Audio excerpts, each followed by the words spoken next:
Olá amantes de terror, tudo bem com vocês?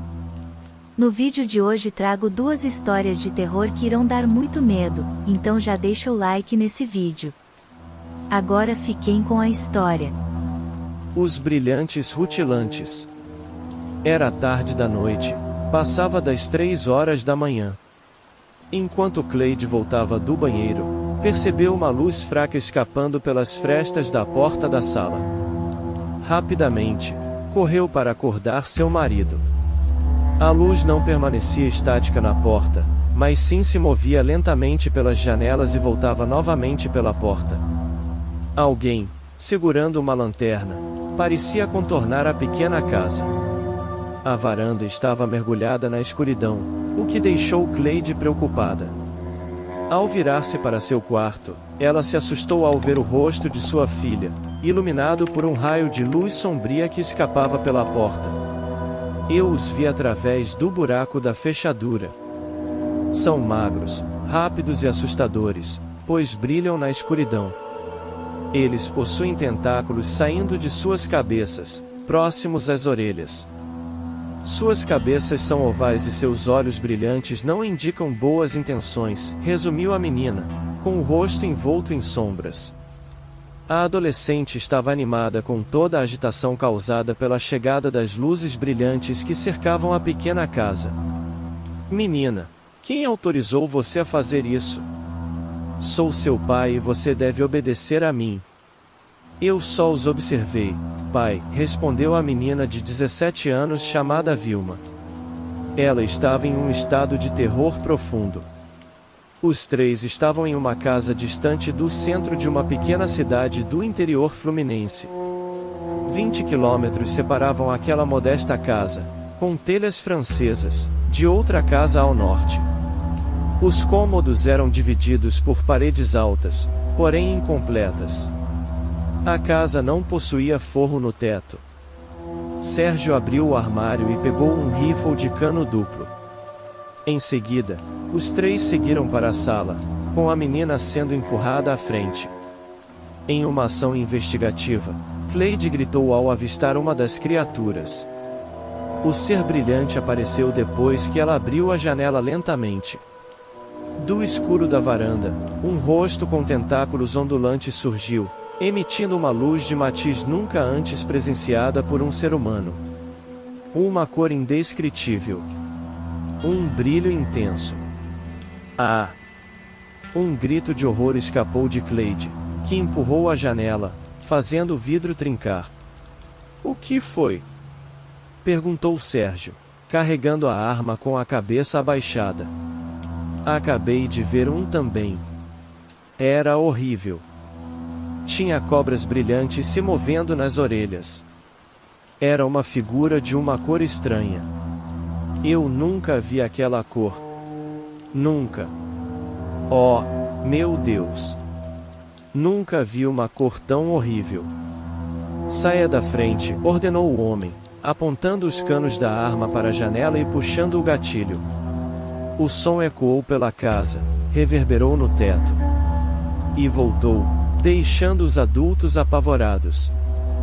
Do lado de fora, reinou o silêncio após o disparo. Será que você o acertou? Questionou a esposa.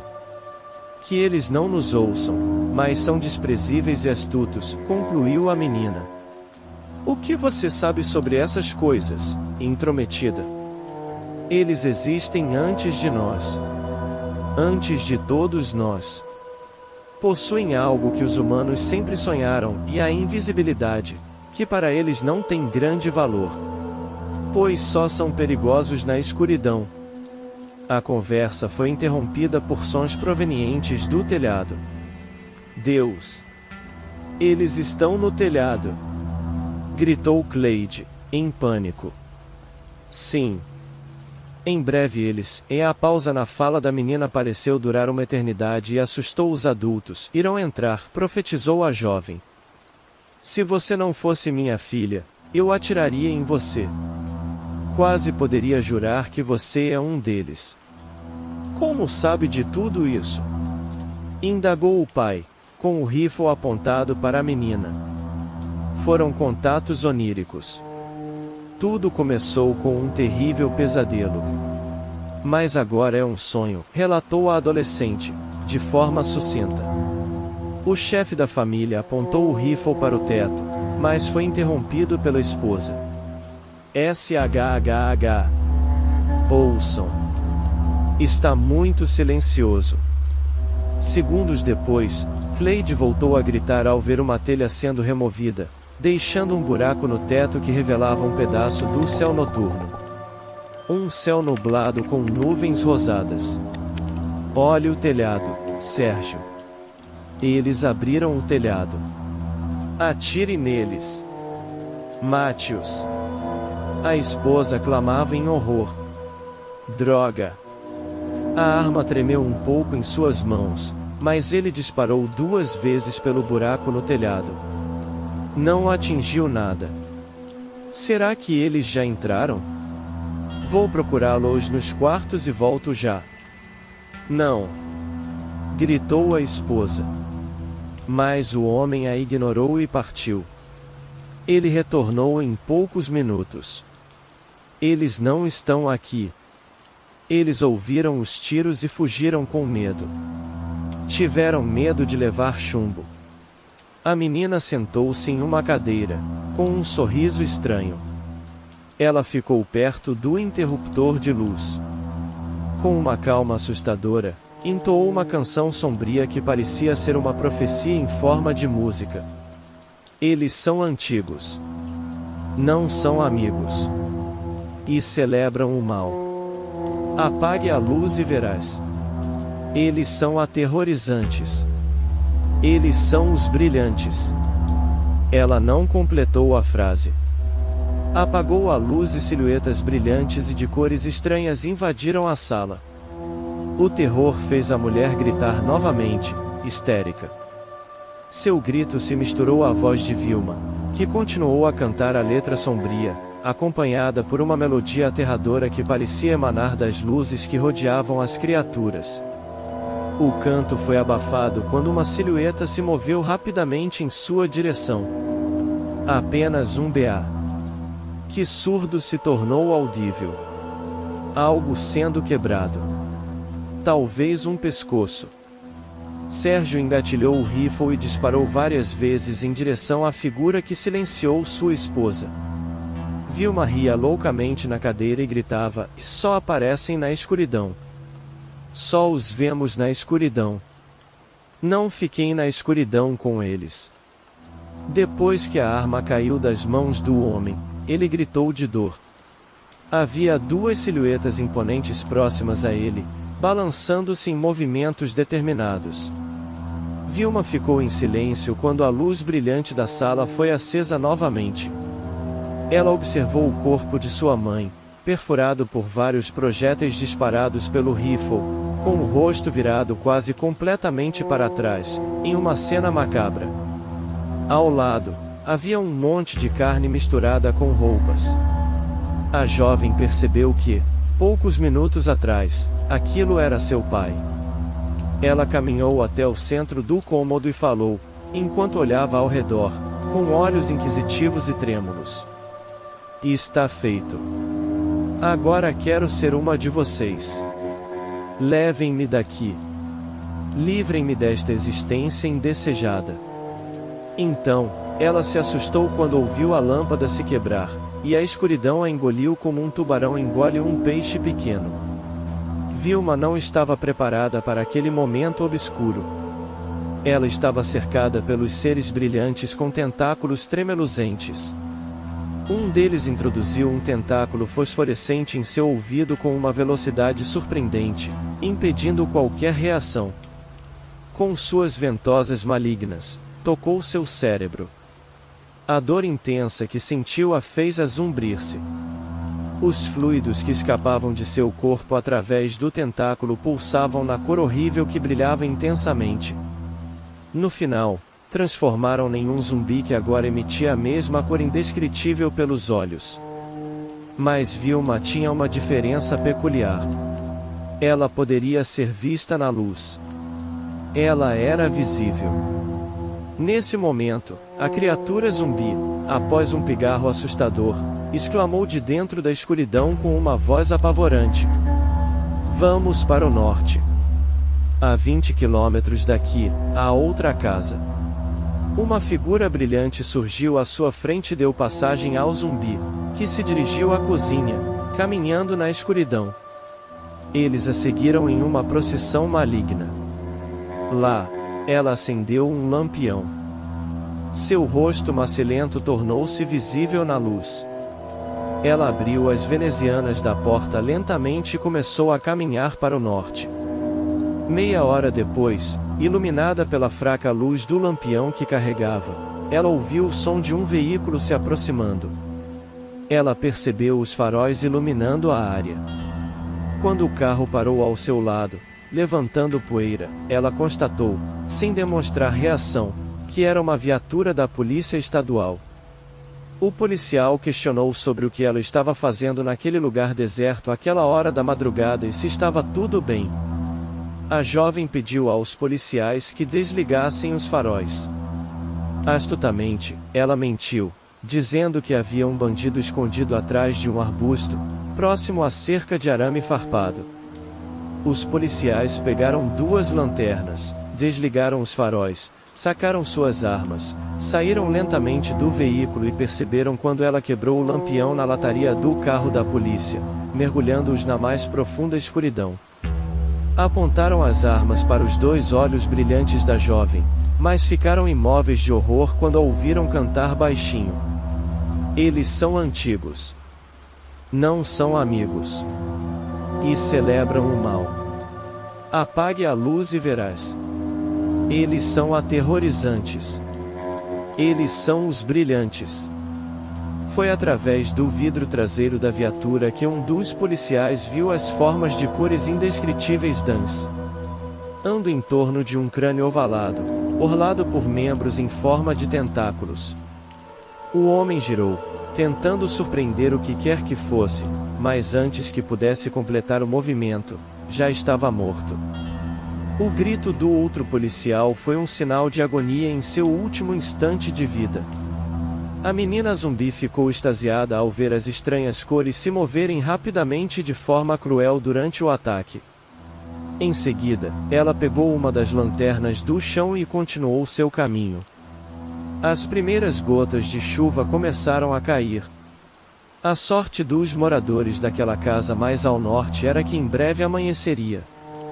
No entanto, essa sorte estava destinada a terminar, pois o dia não duraria para sempre. À meia-noite, desenterrarei meu cadáver. A fogueira ardia levemente, próxima a ela havia uma estaca cravada no solo, com a cabeça de alguém empalada em sua extremidade. O homem, que despertou ao som das risadas mortais, esfregou os olhos enquanto ainda estava deitado no solo árido da caatinga. Ele mal podia acreditar no que via diante de si, e uma cabeça decapitada, presa na estaca, ainda viva, sorrindo e pronunciando o nome de seu algoz, exibindo dentes salivantes que brilhavam sob a luz das chamas. Antes de prosseguir, contarei desde o começo como tudo aconteceu e apresentarei 3 indivíduos, 3 homens em conflito, especialmente esse desafortunado que carregava consigo uma cabeça na escuridão da madrugada, prestes a enfrentar terríveis horrores durante sua jornada noturna. Traga-me a cabeça de Sérgio Santana. A ordem foi dada ao cangaceiro Lourinho, um dos mais temidos na região e também o mais ganancioso, disposto a cometer qualquer atrocidade em troca de riquezas.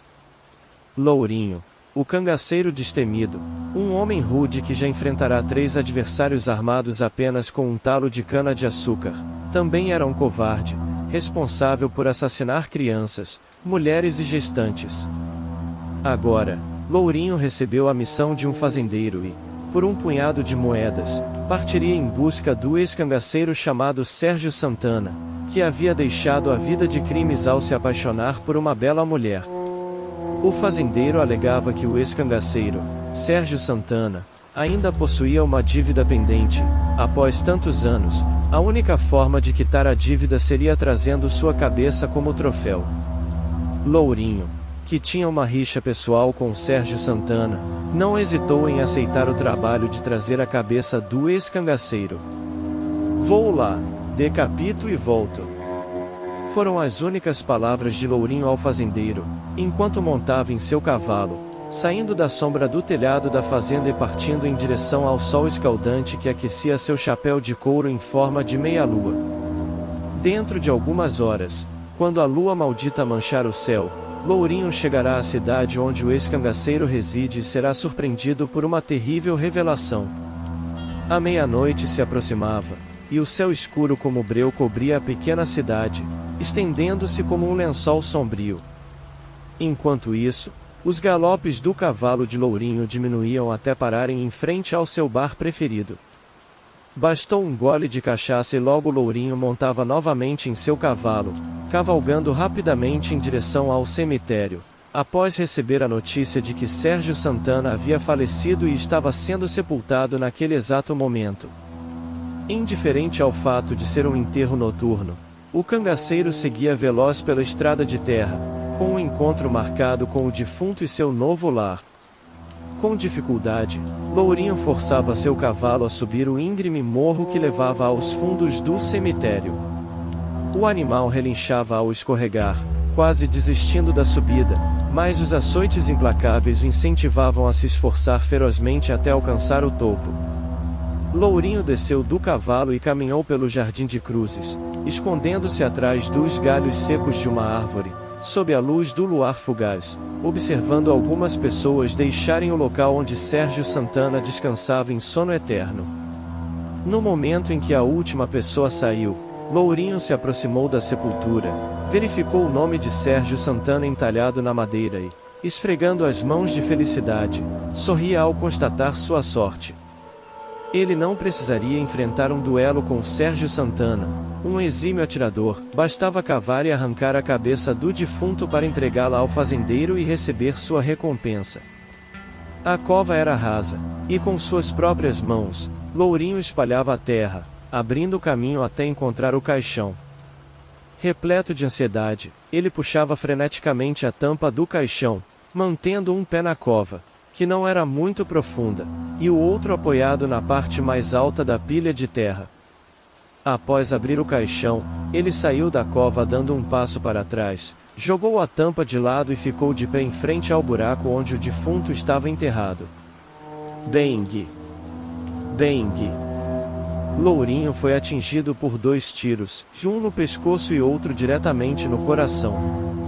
O sangue jorrou de sua jugular enquanto o cangaceiro caía sobre a cova vizinha, tingindo o solo funesto com um vermelho intenso. Do caixão, uma figura se levantou sem pressa, deu alguns passos em direção ao corpo de Lourinho e verificou se o recentemente falecido era, de fato, um cadáver. O ser que emergiu da cova guardou sua arma e, em seguida, retirou um facão afiado de dentro do caixão onde estava enterrado, perfeito para separar a cabeça de Lourinho do restante do corpo. Concluído o trabalho de carniceiro, colocando a cabeça de Lourinho em um saco, Sérgio Santana, o ex-cangaceiro, deixou o cemitério, carregando consigo a cabeça do homem que planejava decapitar. "Traga-me a cabeça do Lourinho." Foi a ordem dada a Sérgio Santana, um ex-cangaceiro que um dia foi o mais temido de todos, mas agora vive tranquilamente na lavoura ao lado de sua esposa.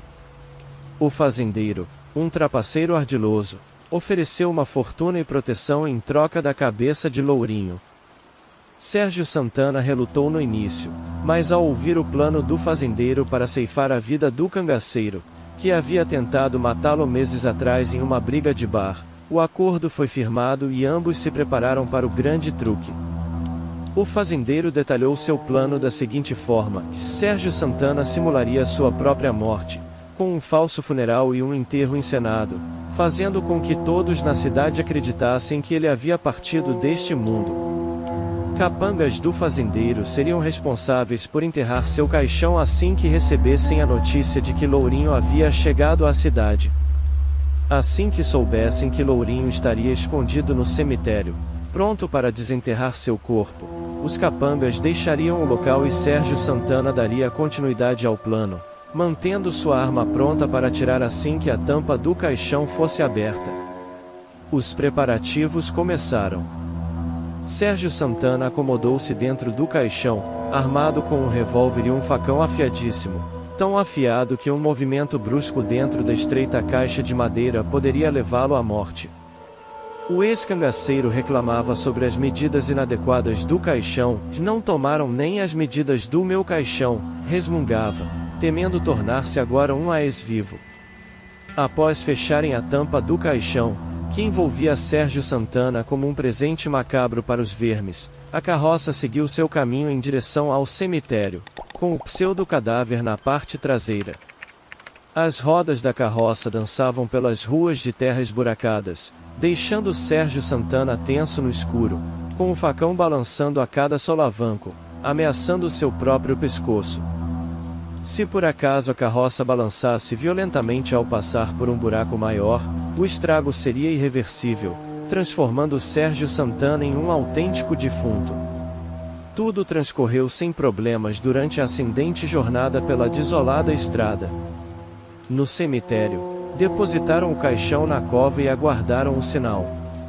Poucos minutos depois, lá dentro da sepultura, Sérgio Santana escutava o som da terra sendo lançada sobre seu caixão. Com firmeza, segurava seu revólver no apertado ataúde de madeira, pronto para atirar assim que a tampa de seu leito de morte fosse removida. Chegou então o momento em que Lourinho ergueu a tampa do caixão e Sérgio Santana, ainda ágil no gatilho, disparou 2 tiros ao vislumbrar a sombria silhueta parada em pé diante de sua cova, usando um chapéu de meia-lua. Imediatamente após os tiros, Sérgio Santana se ergueu do túmulo, pegou seu afiado facão, aproximou-se do falecido Lourinho e deslizou a lâmina cortante em seu pescoço, onde o sangue jorrava abundantemente do buraco provocado pela bala. Agora, com a cabeça de Lourinho dentro do saco, só restava a Sérgio Santana seguir adiante, por entre as árvores secas e os cactos espinhosos da Caatinga noturna, local onde havia presenciado alguns dos maiores horrores daquela região. Era além da meia-noite, e Sérgio Santana, não tendo encontrado um cavalo nas proximidades do cemitério, cambaleava entre os arbustos sombrios, a pé, uma vez que o cavalo de Lourinho havia fugido assustado com os tiros do revólver. Com passos fatigados, seguia em direção à fazenda, passando pela Caatinga antes disso. O brilho da lua naquele momento iluminava com mais intensidade, tornando a jornada menos desafiadora para o ex-cangaceiro, que via à distância os cactos e as árvores sem folhas como figuras ameaçadoras. Se fosse apenas isso que se apresenta-se diante de seus olhos, seria suportável, mas não era o caso. Alguns passos adiante, uma figura tornava-se mais clara à medida que ele se aproximava. Era um homem magro, completamente despido, segurando nos braços uma criança também debilitada, revelando sua fome. Sérgio Santana vasculhou os bolsos em busca de comida, mas não encontrou nada, e sem dizer uma palavra ao faminto, prosseguiu em sua jornada. Cauteloso, o ex-cangaceiro inverteu as solas de suas sandálias, com o intuito de despistar os comparsas de Lourinho, caso estivessem seguindo seus passos, fazendo-os perseguir suas pegadas na direção oposta. Minutos depois, quase desabando de exaustão, Sérgio Santana acendeu uma fogueira para afastar o frio vento que varria a região, deitou-se no chão para descansar as pernas e logo adormeceu profundamente. Não demorou muito para que ele despertasse. Ao som de algo se arrastando pelo chão. Direcionando o olhar para o ruído, o ex-cangaceiro ficou atônito, tentando compreender como a cabeça de Lourinho havia rolado alguns centímetros para fora do saco. Mesmo sendo cético, Sérgio Santana pegou uma estaca e a cravou no chão, fixando nela a cabeça de Lourinho para impedi-la de tentar escapar novamente, enquanto recordava histórias contadas por antigos companheiros do cangaço sobre locais assombrados pela Caatinga. Destemido, preparou-se para mais um breve cochilo antes de prosseguir com sua jornada, estendendo-se no solo poeirento e mantendo seu olhar sonolento fixo na cabeça de Lourinho, fincada na estaca, enquanto a pequena fogueira defumava ao lado. Gradualmente, a visão do ex-cangaceiro se tornava embaçada e, enquanto o sono se aproximava, as trevas também se aproximavam. Sérgio Santana. Sérgio Satanás. A voz maligna despertou o ex-cangaceiro, repetindo seu nome de forma insistente. Com calma, Sérgio Santana levantou-se e dirigiu-se à cabeça de Lourinho, que gritava seu nome com entusiasmo, trocando seu sobrenome para Sérgio Satanás. A cabeça decapitada revelava uma expressão demoníaca, sorrindo de forma zombeteira, olhos arregalados e língua serpentando para fora da boca, que parecia desproporcionalmente grande, salivando enquanto emitia grunhidos assustadores. Sérgio Santana suplicou à cabeça que se calasse, mas ela continuou gritando: Sérgio Satanás! Sérgio Satanás! Viemos te buscar! Viemos te buscar! Enlouquecido e abalado, com as pernas fraquejando, o homem arrancou a cabeça da estaca pelos cabelos, e enfurecido, colocou-a novamente dentro do saco. Com passadas largas, Sérgio Santana ansiava por escapar daquela caatinga o mais rápido possível. Porém, a madrugada sombria, imersa em uma atmosfera infernal, reservava mais obstáculos para o pobre infeliz. Após caminhar um pouco, segurando firmemente o saco com a cabeça de Lourinho, de onde surgiam murmúrios e risadas abafadas, Sérgio Santana parou e contemplou mais uma figura, idêntica àquela que havia visto anteriormente. O homem estava sentado, de costas para o ex-cangaceiro, segurando aparentemente seu filho, ou o que restava dele. Ao se aproximar, Sérgio Santana sentiu um arrepio quando percebeu que nos braços do homem havia apenas fragmentos da criança que ele mesmo devorou para saciar sua fome, o retrato arrepiante de um pai devorando o próprio filho, como nas antigas pinturas negras, agora se materializava diante de Sérgio Santana. A ânsia de vômito fez Sérgio Santana cambalear enquanto corria, ferindo-se com os espinhos dos cactos, que pareciam ter vida própria, avançando misteriosamente em direção ao seu corpo. Como se não bastasse tudo isso, uma névoa começou a se formar, transformando a escuridão da noite em uma luminosidade funérea. Imóvel e com dificuldade para enxergar através da bruma que cobria seus olhos, Sérgio Santana perdeu a direção, sem saber para onde ir, até que a voz do homem nu, rouco e detestável, ecoou, revelando sua fome insaciável. Aos poucos, a voz se aproximava e o som de seu corpo esquelético arrastando-se pela poeira indicava que ele poderia surgir de qualquer lugar naquela névoa. Sérgio Santana moveu-se em todas as direções possíveis, com o dedo trêmulo apontando sua arma, pronto para disparar. De repente, um silêncio tomou conta do ambiente, e o ex-cangaceiro rezou pela primeira vez em sua vida. Um vapor quente começou a acariciar a nuca de Sérgio Santana, subindo até seu ouvido esquerdo, aquecendo-se cada vez mais, e então, uma voz execrável murmurou, martelando seu tímpano: tenho fome. Louco e arrepiado, o ex-cangaceiro, cheio de determinação, fugiu correndo em qualquer direção. Sentiu alívio ao encontrar um cavalo, aparentemente também confuso pela névoa gélida. Sérgio Santana tocou o animal e se preparou para montá-lo, desistindo logo em seguida ao perceber que ele não tinha cabeça. Era um cavalo decapitado que galopava normalmente, emitindo relinchos pelo buraco abissal em seu pescoço. Infeliz, Sérgio Santana, beirando a loucura, caminhou para trás, afastando-se do cavalo sem cabeça até se apoiar em um cacto, capaz de ver apenas seus pés no brilho nebuloso, pés que agora eram agarrados por mãos pútridas que emergiam do chão, forçando o ex-cangaceiro a mergulhar, através das terras da Caatinga, diretamente para o inferno.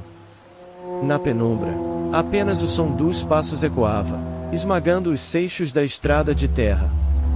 A noite era tão abrasadora que parecia que o sol havia se mascarado de lua, aquecendo a terra durante o brilho sertanejo. O indivíduo que vagava à tarde da noite, na estrada sinistra, lançava olhares fugazes de incredulidade para a obscura fumaça que o seguia. Os arbustos que margeavam o caminho balançavam, insinuando que alguma criatura selvagem, ou algo ainda pior, poderia saltar de seu interior. O vento, que soprava pelas suas costas, trazia consigo um odor amargo que posteriormente impregnaria a noite com o cheiro de enxofre. Uma voz retumbante, vinda de algum recanto oculto, ordenou ao viajante noturno que parasse, e ele, tomado de medo, obedeceu. Ao se virar, deparou-se com a escura fumaça que o seguia. No meio da estrada desprovida de iluminação, a fumaça dançante se agitava freneticamente, transformando-se em um homem vestido de negro, aparentemente sem face. Sem rodeios, o bizarro indivíduo perguntou ao caminhante: "E se eu lhe dissesse que você tem apenas mais um dia de vida, o que faria?" Com a voz trêmula, o homem atemorizado respondeu que faria dezenas de coisas, detalhando cada uma delas, aproveitando ao máximo suas últimas 24 horas. Insatisfeito com a resposta, o misterioso homem que surgira da fumaça perguntou mais uma vez: "E se eu lhe dissesse que você viveria até os seus 89 anos, o que faria?"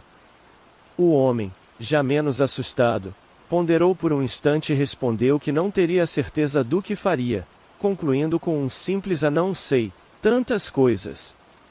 A figura negra e opaca aproximou-se ainda mais e começou a exclamar: "É exatamente isso que me diverte em vocês. Diante do fim iminente de sua existência, pensam imediatamente em tudo o que desejam fazer, como se pudessem recuperar o tempo perdido. Porém, ao saberem que poderiam viver por muitas décadas, com tempo de sobra para realizar tudo, estagnam-se e não fazem absolutamente nada."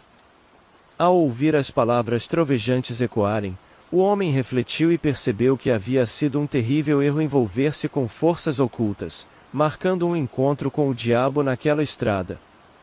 A ambição, aliada à infelicidade, levou-o a recorrer a esses meios mórbidos. O diabo, astuto, não ofereceu outra opção ao homem que, temendo que sua vida infeliz chegasse ao fim em breve, fez um pacto com o ser maligno, que prometeu riqueza, poder e respeito, mas deixou algo bem claro antes de desaparecer: "E desfrute bem de tudo o que lhe ofereço, mas lembre-se de que, um dia, talvez em alguns anos, ou talvez no próximo século que se aproxima, eu voltarei para cobrar essa dívida. Esteja preparado ou ofereça-me muito mais do que foi oferecido nesta noite." Em julho do mesmo ano, no Rio de Janeiro, ocorreu a primeira sessão de cinema, enquanto em novembro eclodiu a Guerra de Canudos. Entretanto, os terríveis eventos que se desenrolaram na Caatinga durante esse período permaneceram ocultos ao restante da população. Na Caatinga, onde Sérgio Santana jazia enterrado até o pescoço, desfalecido ao lado do saco que continha a cabeça de Lourinho, o fazendeiro aproximou-se após descer de seu cavalo, agarrou seu facão e dirigiu-se à cabeça exposta de Sérgio Santana, enquanto o resto de seu corpo permanecia sepultado no solo. Com apenas 2 golpes da lâmina afiada, a cabeça do ex-cangaceiro foi separada do restante do corpo, que permaneceu enterrado nas profundezas daquele território assombrado e poeirento. Dentro do saco, agora balançando com os galopes, as cabeças de Lourinho e Sérgio Santana colidiam uma contra a outra, enquanto o fazendeiro ordenava ao cavalo que acelerasse, deixando para trás, durante o amanhecer, um rastro de poeira ao seguir em direção à antiga e sinistra estrada, onde uma obscura fumaça negra se formava, aguardando sua chegada. Essas foram as histórias de hoje. Se você gostou e quer conferir mais relatos e histórias de terror, então não perca tempo e inscreva-se em nosso canal. Até o próximo vídeo.